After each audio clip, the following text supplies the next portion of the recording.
Thank you, Brenda, and it's really great to be here. This is such an important institution for me. When years ago when I decided to get into state government, I at the time felt like most of you that I understood what was going on at the federal level. It's easy enough to follow at home. There's so many resources on the internet. And there's just not that many places in Missouri where you can get Missouri-specific ideas and thoughts and policy. And the Show Me Institute really has taken up that mantle, and I found them just invaluable in my time in office. And then out of office, we look for the future, what are some good ideas, and I think things like the 20 for 2020 are things that the state really needs and the General Assembly needs to pay closer attention to. So the subject matter today is this legislative session. And I think it's important to have you all kind of understand where we find ourselves coming into this session. And what I mean by that is that I look at 2016 as kind of the end of an era. We've had the Nixon administration. This is his 8th and final year, thank God. And it's important to understand the impact that he's had and then the General Assembly itself. So I'll start with the General Assembly. So if you think about it, we came into the majority about 12 years ago. And as happens when you come to the majority, it was very close at the beginning, and we had a very narrow majority. And for the first time in multiple generations, we were in charge and had the ability to pass law. And gratefully, we were blessed with a Republican governor at the same time. So what happened in our first 4 years is we enacted certain laws. We didn't do all the reforms we'd like to do. I think Governor Blunt had this idea that he would do those things in the second term. And as we know, the second term never happened. We then, beginning in 2008, and then I was elected in office in 2010, we went from being a majority party to being near super and then ultimately a supermajority party with a kind of do-nothing Democratic governor. And when I say do-nothing, Jay had no agenda in all of his time in office. And he has no real agenda today. He will give a State of the State speech, and he will have some talking points on that State of the State speech, but Jay will not interact and move forward legislation through the legislative process. So in a lot of ways, I think the state's probably tired of the current makeup, a do-nothing Democratic governor with a supermajority Republican legislature, and I think the legislature itself is pretty exhausted of this relationship.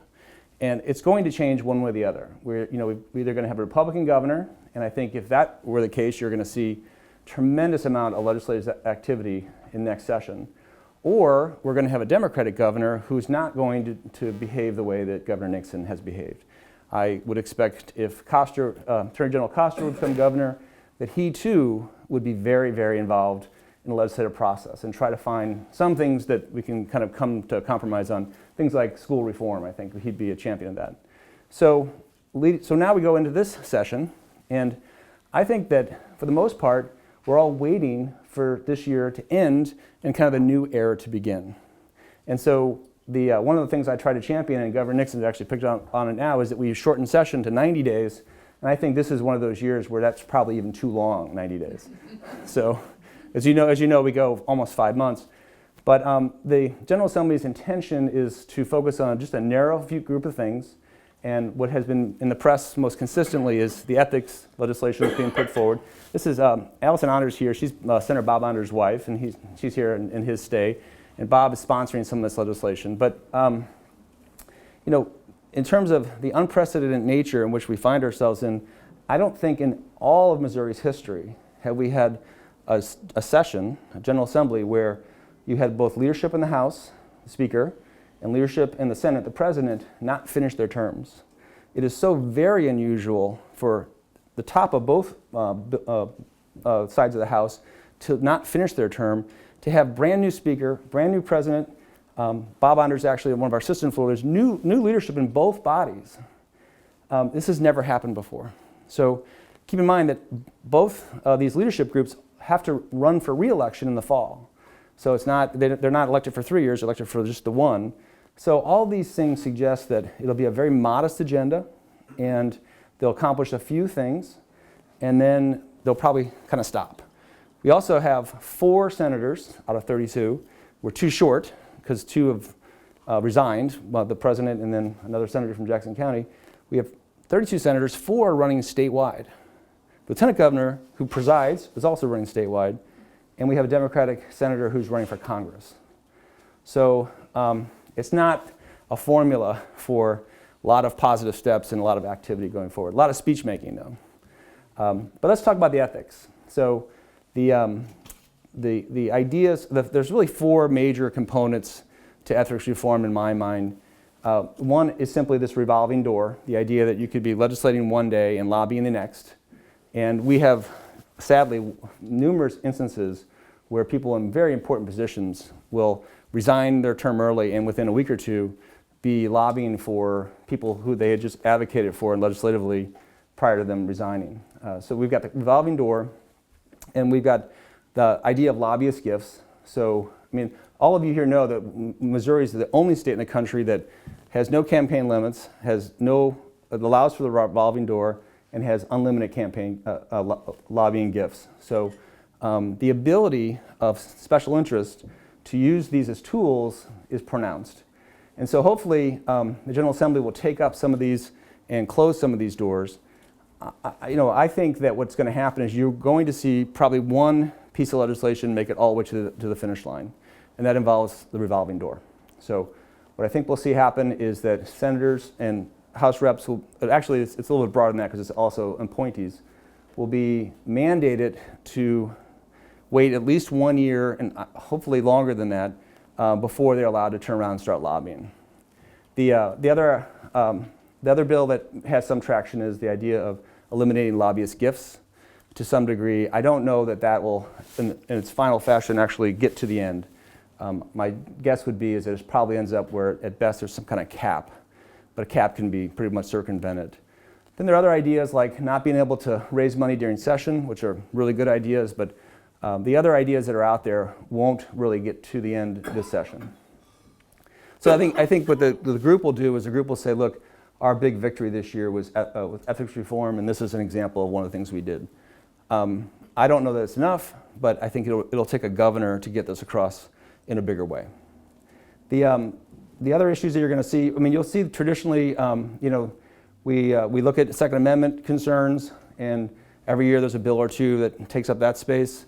I don't know that there's a big push. There's some interesting ideas in that space.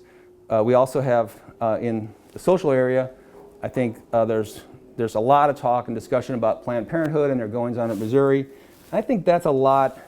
There's something there, but I think what's more important is this idea of religious freedom.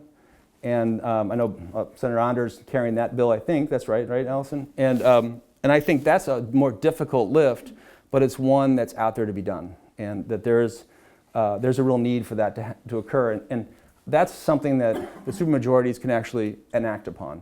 That's the thing that's important to remember is we have supermajorities, but only in certain places. So we have supermajorities in things that are pro-life. We have supermajorities in Second Amendment issues. We don't have supermajorities in things like labor reform and tax code changes and things like that. The good news about this year, and really the last few years, is we have not seen an expansion of things like tax credits. So the cronyism, which, when we reflect back on us being a majority, so much of what we did with respect to cronyism occurred when we first came in to the majority. And we sadly passed lots and lots of that legislation in the majority.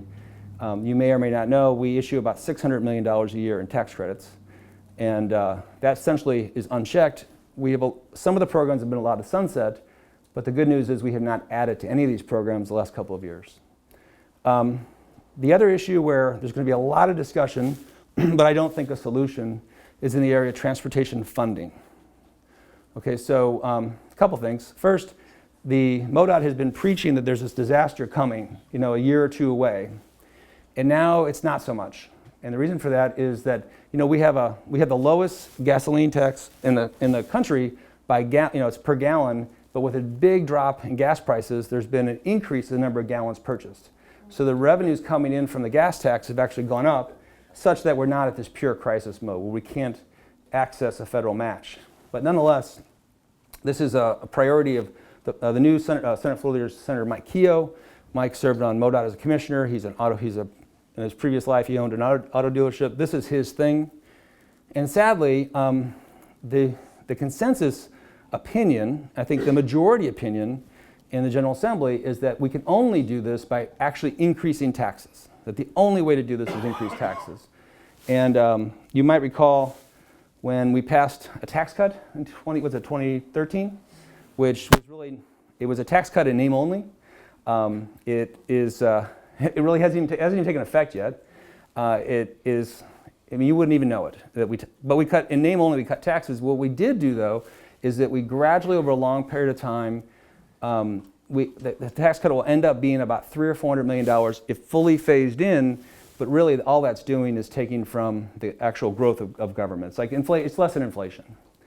So what we didn't do then, what we should have done, is looked at repositioning existing revenues towards the road fund. So that's an idea that I had and others now have in the Senate, is to permanently dedicate existing sales taxes to the road fund. And again, that probably won't happen because the consensus is we need more money. So the proposals that are out there are to raise the gas, or to raise the both regular gas and diesel by 1.5 and 3.5 cents. And this would not be a tremendous increase in revenue. And the reason it's so small is that by the Hancock Amendment, the General Assembly can actually do this without getting approval from the voters. So I don't think that this will pass because there's a strong enough conservative minority in the Senate particularly that does not want to raise taxes. And then I think Speaker Richards has been pretty clear about in his first term in office, he doesn't want to raise taxes. It's sad though, because there's all kinds of ways to fund roads without raising taxes. How many in this room, this is not to get too much in the details, but the consensus revenue estimate, anybody here know what that is? Okay. So at the beginning of every year when we start the budget process, everybody agrees on what they think revenues, how they're going to grow. 2.5%, 3%. It's kind of like baseline budgeting at the federal level. So every year we say we don't increase taxes, and every year we say we don't increase spending, but every year we assume 3% growth, roughly. So 3% growth on $9 billion is a lot of money. So one of the real simple solutions is simply to go to kind of baseline budgeting, freeze the consensus revenue estimate at 0 for a year, budget accordingly, get to the end of the calendar year. If you budget right, you're going to have a surplus, right, if there actually is consensus revenue growth, and then reallocate that surplus to things like the road fund. So, so again, a lot of posturing, a lot of discussion, but at the end of the day, I don't think you end up with a final solution. And again, the General Assembly knows that 2016 is going to be so different than 2017. And they know that right now. And once they kind of can tick off a few things that they can call wins, then they'll stop and then they'll wait and see what happens. The other things that are out there, well, gratefully, I mean, I know that there's probably some mixed feelings about the Rams and their decision. But I, for one, am grateful that I'll just say this, where this decision came down yesterday, and the powers that be kind of swung into action. What do you think? Maybe this time last year? It's like publicly. Privately, they had been working on this a long time. I am of the opinion that the timeline that was put into place, we've heard a lot about there's not enough time, you have to rush, we can't get to a public vote. That was purposeful. This day was coming, and we knew it was coming for years and years. And so there would 2 or 3 years ago, this process should have began if, in fact, a public vote was going to be what people wanted. And as it turned out, we were told that there wasn't enough time for anyone to vote it publicly. I had no doubt in my mind that they would get it through legislatively, especially City Hall. That was going to happen. Now, what was going to happen if the NFL said this is a good idea and we stayed, is the governor was going to issue debt he's not authorized to issue, and he was going to play chicken with the General Assembly. He was going to issue the debt and say, go ahead and not fund the interest payments. And that would have been easy for Governor Nixon to do because he wouldn't be here the first time the interest payments are due. Okay, so I will tell you that it would have taken up way too much time in the General Assembly had this been an issue. And that's what tends to happen every year. Like, I can get in front of you today and tell you what I think is going to happen. And again, this year it's pretty easy to say that there's really not, they're going to do some ethics, going to talk about transportation, do some religious liberty type things. Then not a whole lot else, but nonetheless, lots of things will pass. Never forget that the special interests have an agenda that's always there. It's in the minutiae, it's in the details. A lot of it didn't pass last year because remember there there was a filibuster that was broken by the previous question in the Senate, and it shut down the whole building. There was a lot of legislation that did not pass that was going to pass otherwise. So these are things that all of us don't care about and aren't important, but they're important to somebody. So there'll be a lot of that going on. And but I think, gratefully, it's one of those sessions where I don't anticipate, there's nothing controversial.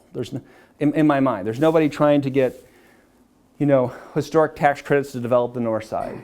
There's no one trying to get a stadium built. Or there's no one, like the state's not going to try this whole, it remains to be seen what happens with the zoo and Grants Farm, but the state doesn't really have to do a whole lot in that regard. So those are good things, that you want the state to focus on state-specific things, and if you're someone like me, you want them to, slow or cut the size of government, obviously balance the budget and things like that, and then reform things that need reforming. I spoke before, we can't do those things yet.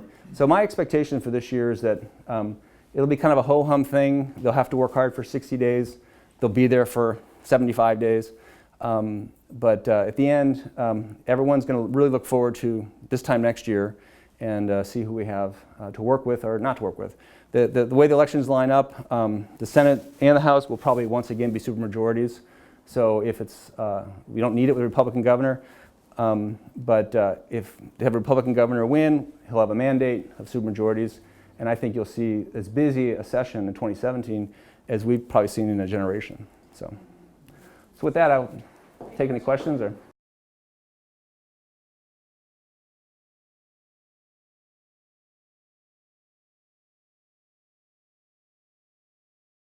In a lot of ways, the makeup of this General Assembly, obviously it changes every couple of years, but the core consensus, what happens is an issue gets brought up, it gets decided, and then you move, and then it's done. So Medicaid expansion is done. So Medicaid expansion, it was a potential reality in, when was the Supreme Court before? So 2013. So 2013 was the year that it had a chance, and there was a big push, and there was an echo in 2014. But this group now, that's done. That's not going to happen. What's going to happen, and this is speculation, is that, again, now this depends on, because it's a federal program, under certain circumstances, if you have a certain Republican president and you've got the Speaker of the House you have now, I think that the big shift the next 2 to 10 years is you're going to see a movement towards block granting things like Medicaid. And so I was one of the people that stood up against the expansion of Medicaid and was asked, well, what's your solution? And my solution was Governor Nixon should petition the federal government now for a block grant. So you give Missouri complete control of the Medicaid program, let Missouri design its own Medicaid program. You give Missouri the billions of dollars you've allocated to this program, and we'll take care of it. And that was scoffed at because that wasn't going to happen because Governor Nixon wasn't interested in doing that. Well, again, I think that if you ever get to the point at the federal level where we deal with deficits specifically, you're going to have to start block granting, because the unabated growth, the off-balance sheet liability that is Medicaid is about $60 trillion. So you can bet the federal government's going to try to move that over the states. And at the end of the day, it means that the program spends less money, but Missouri has more control over it. So issues like that are dead. The right to work was brought up and was defeated, and I think that's done for almost a generation now. And again, if you have a Republican governor, that'll definitely happen the first year. I will have to tell you, though, is that what happened in the Supreme Court this week, and it's Friedrich, right? That's how you pronounce it? This case it's below the radar. This is huge case. This is so much bigger than right to work from a political sense. Okay, now from a philosophical sense, I look at if I'm forced to be in a union, what is closed shop? Right to work would get rid of a closed shop. I'm also forced to. I'm forced in that union leadership negotiates for me. I have no choice in the matter, and then I'm forced to pay union dues. And so, much is made of the fact that less than 10% of the country is unionized in the private market, but the public unions are huge, growing, and they are a monstrous political force, and they have tremendous impact on the allocation of capital. Okay, so the strongest group in the entire state is the Teachers Administrative Union and the Teachers Union themselves, bipartisan. They control the building. That's why when we propose something like a tax cut, and we pass something that ends up being a faux cut because there's a desire to constantly grow the state's budget. So, so this court case, as you're an informed group, so if it goes the way it probably will go, it will eliminate forced dues paying. And in states that have enacted this, you've seen dues paying membership drop from 100% to 25, 30%. You know, and so, so the union leadership, what they have to do is they've got to convince their members to be members and to join the union and then pay the dues. This will have a profound impact, not immediately, but within 2 or 3 election cycles, this will very much change the game. So again, so the General Assembly doesn't have to do that, but the Supreme Court, and they're going to rule in June. So once again, it won't even if there's anything that has to happen at the state level, it won't even happen until next year.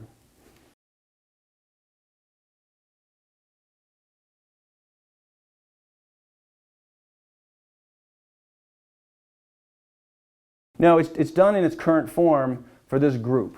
Okay, so now what we know is that it will take a Republican governor to sign right to work. So we had the biggest supermajorities any party's ever had, and like I said before, we don't have a supermajority in that area, and we can't get to it. So we have a majority that would agree and vote it for right to work. And so now this group knows that it's not, why do it again this year? Why do it again in 2017 with a Democratic governor? So that it won't come up again for long. And that was an historic vote. And that was the first time it passed.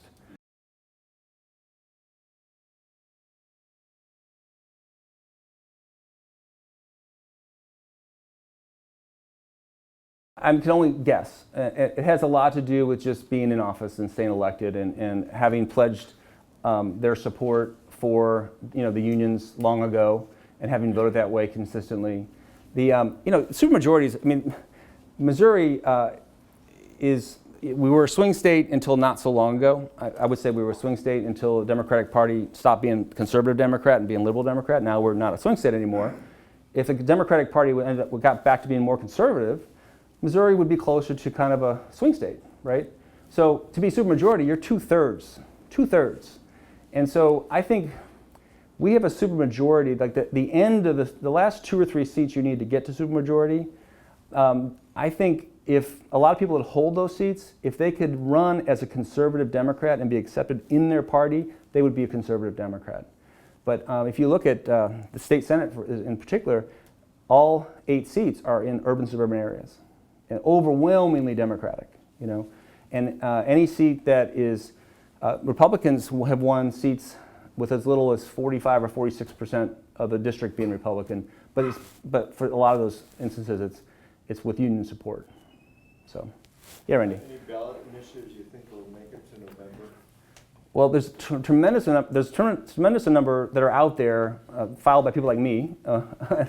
My initiative petition was to reduce the size of the House to 123. We're not going to get the signatures. Actually. As an aside, there's a tremendous need to reform the entire approach to state government. It includes size of the House. It includes the time that we spend down there. States like Virginia, if you look at states that are just the same size as ours, you have closer to a 2-to-1 ratio of House to Senate seats, and you also more often not have 2-year budget making. I'll put it this way: Texas General Assembly, Texas, meets 90 days every 2 years. Okay, so we meet 5.5 months every year. We do 1-year budgeting. We do a supplemental budget. So, so that my big push is a big reform. That'll take executive branch leadership. The General Assembly right now, the only way things will get to the ballot would be a compromise. If you got to the point where if there were enough votes to get and a willingness to get a gasoline tax passed, that a compromise might be, well, let's go to the ballot. The Senate, in reforming state government, sadly, I was in the Senate, and I like the fact that it was so small, because what that meant is 4 or 5 senators could stop anything. Very strong filibuster. It probably needs to be bigger, so that takes more. But you may get to a point where the filibuster is effective, but they want to compromise and they agree to go to the ballot.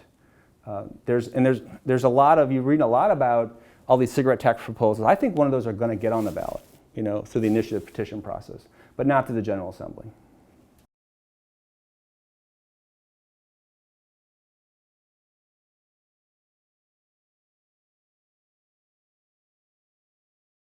The General Assembly spent 2 full years in 2014, even longer than that because they started before session even started. And in both instances came up with compromise legislation involving reform, which included Democratic leadership too. So it was a bipartisan efforts to reform the schools in various shapes of reform. And they were vetoed and then were unable to override the veto. And I think that that's just one of those things where the general thinking is that Attorney General Koster has made lots of innuendo to suggest that he's for school reform. All the Republican candidates are for dramatic school reform. So that's just one of those things that it's not worth taking up time in 2016.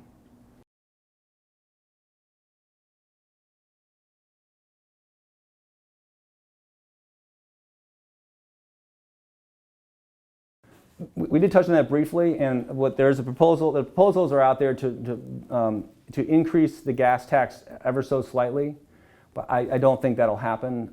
The crisis situation, as it's described, is not a crisis. It's not a crisis in the here and now. So just like the whole, you read about the whole the real ID that you need to get on an airplane, and that was going to be, it's going to be talked about, but it's no longer a crisis, right? Because the federal government has said you've got until 2018 to use Missouri, that's not an issue. Well, again, you might have a different president, different administration, the rule could change, the application of the rule could change, and then the General Assembly is not going to take it up in 2016 when they've got time to fix it. Same thing with transportation.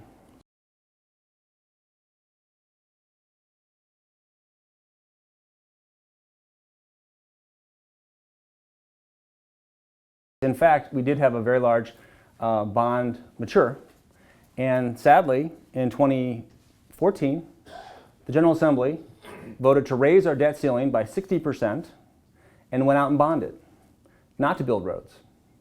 They bonded to build other things, which is unfortunate. You can bet, myself and a few others, we actually filibustered this for months.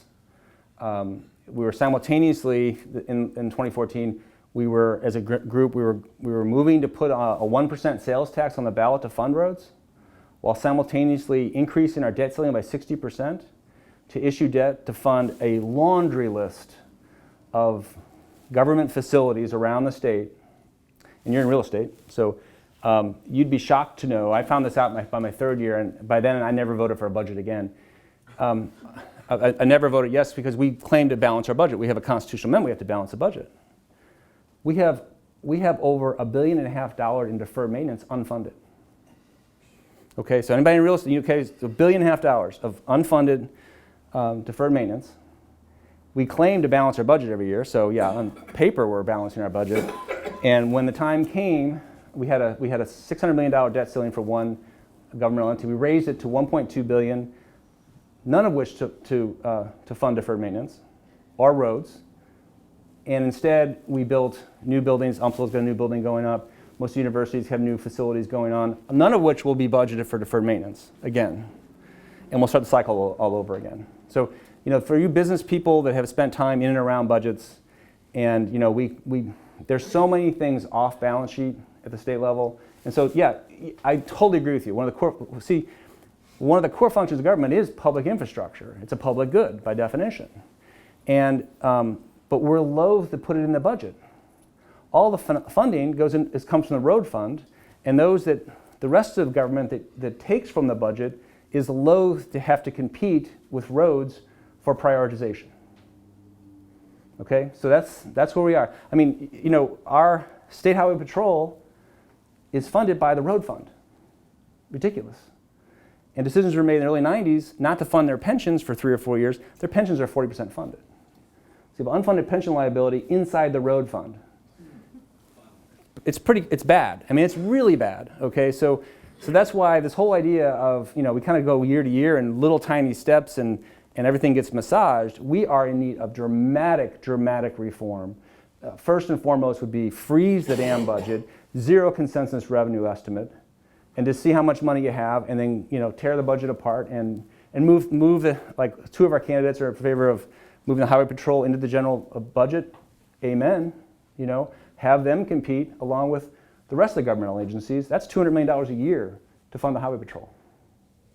So, you know, it's easy not to really understand.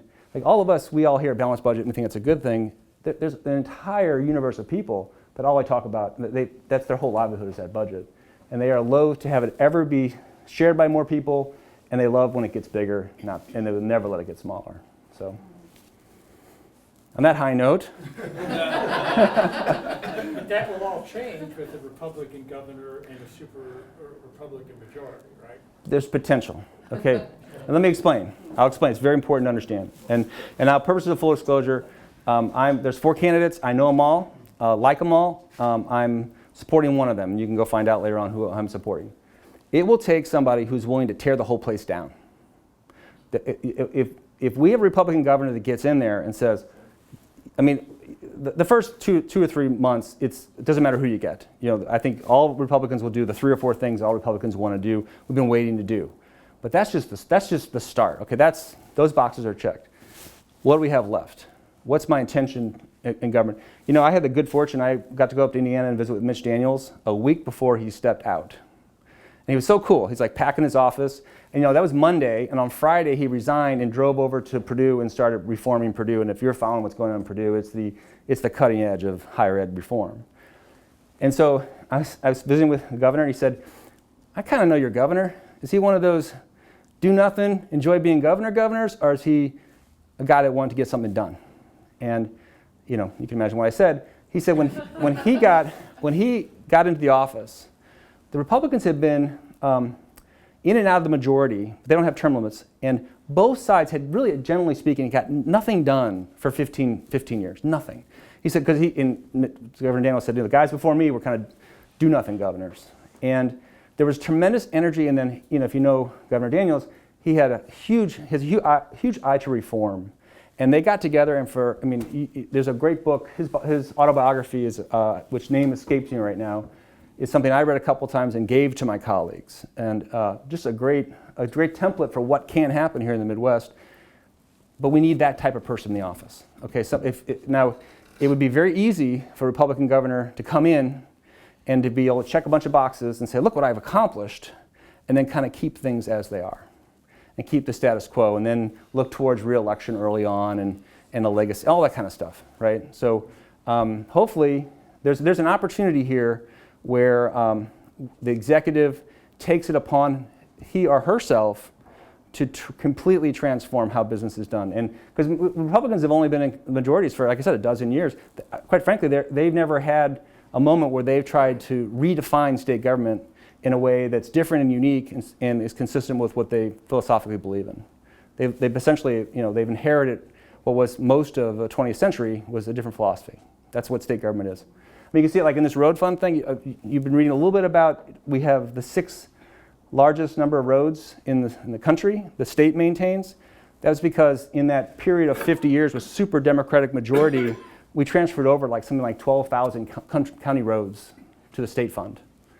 So that's why we have so many roads that the state has to take care of. And again, when laws get changed, it's 10, 20 years later before you really see the impact of them. And that's what happened there.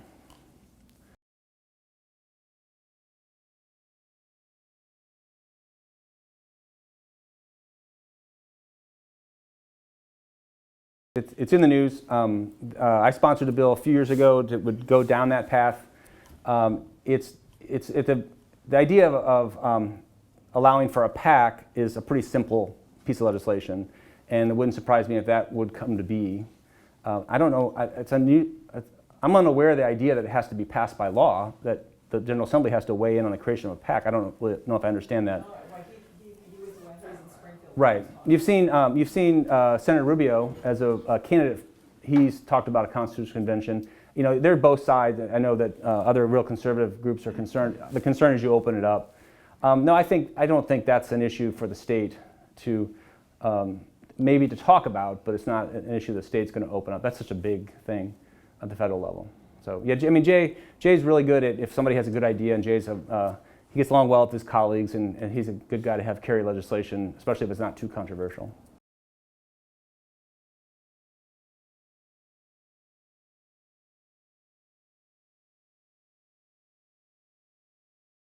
I think it's just going to be revisiting the same challenges. You know, it's a cap on awards, and there's there's a couple of things we don't have supermajorities on. There are Republicans that are essentially with the trial bar, and so we can't override. Heck, we can't even get it out of the Senate. There's a couple of people there that really kind of represent the other side of that reform. And again, I think that's in my list of things the Republican governor will be able to accomplish in the first year. Quite frankly, it might be one of the first things they do.